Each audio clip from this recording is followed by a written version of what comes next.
Hi, welcome to Larry's First Impression Beer Reviews. Today I am going to sample something from Old Nation called Boss Tweed Double IPA. This is from Old Nation Brewing Company, which is located outside of Lansing on M43.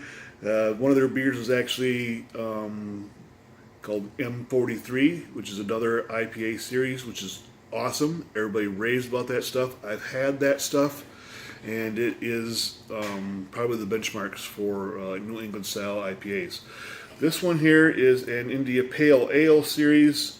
I don't know what the Boss Tweed refers to, but what's kind of cool about their label is that they're very, very simple, but they give you lots of information. So down here in the bottom, it'll actually tell you that it's 99.3% alcohol. It's got 68 IBUs, so it has some nice bitterness to it.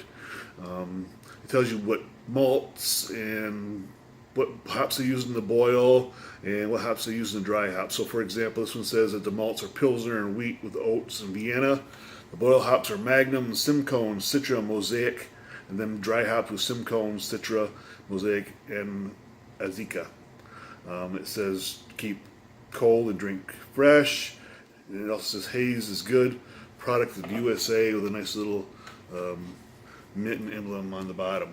There's also if you haven't noticed this before on these bottles, the craft beer association stamp. And so if you ever wondered what that was, I just did a quick little bit of reading online. That is a identifier for breweries that are small and independent of the great big InBevs, Miller Coors, Molson's, and ones like that. They are using this little stamp to identify themselves as a identifier, if you will, that they are certainly not part of those big conglomerations.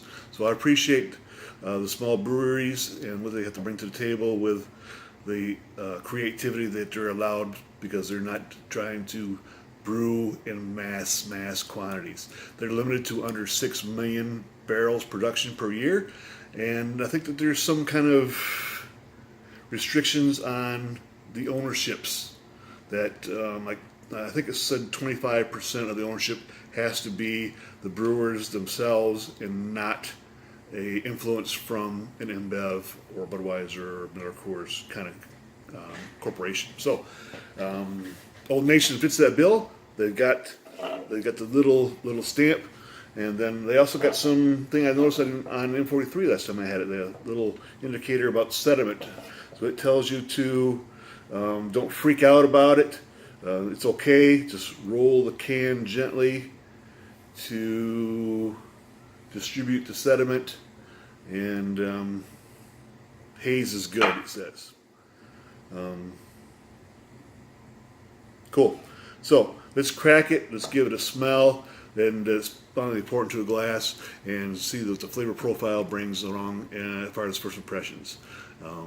I hope this is really good.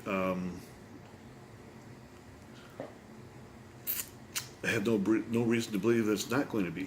So it doesn't really say that it's a New England style. It just says that it's a India Pale Ale series, a double IPA. So I don't know if it's their version of an IPA. It's more East Coast or more West Coast. The more I think about it, it might be more of a West Coast type thing. So okay, I digress. Let's crack this bad boy and let's get into it and see how it looks like when it pours. So let's check it out. It's got almost a light orange juicy kind of color to it. It's got a nice head on it. I'm not going to be able to finish pouring a can on it for fear of it overflowing. I don't smell anything yet. This is very, very citrusy. Very citrusy. And if you really smell and take a nice deep inhalation, really get those nerve endings in your nose going, you can smell some of the hop aromas.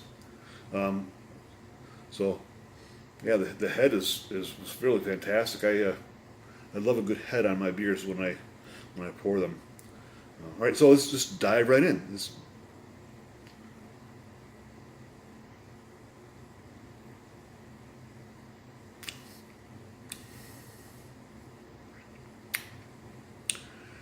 It's not it's not M43. It's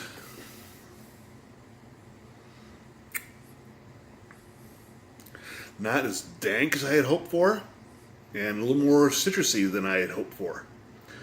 When it claims it's got 68 IBUs, I was expecting it to be super sticky, super danky, with a lot of hop forwardness. But this really, the juiciness of it hits you first.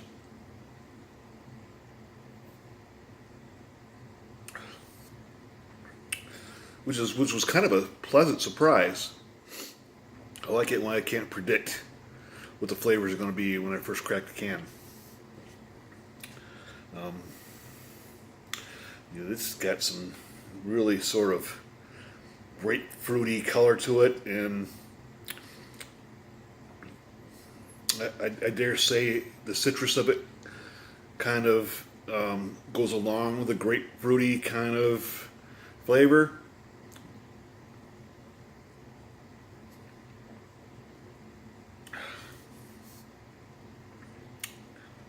That's actually pretty good.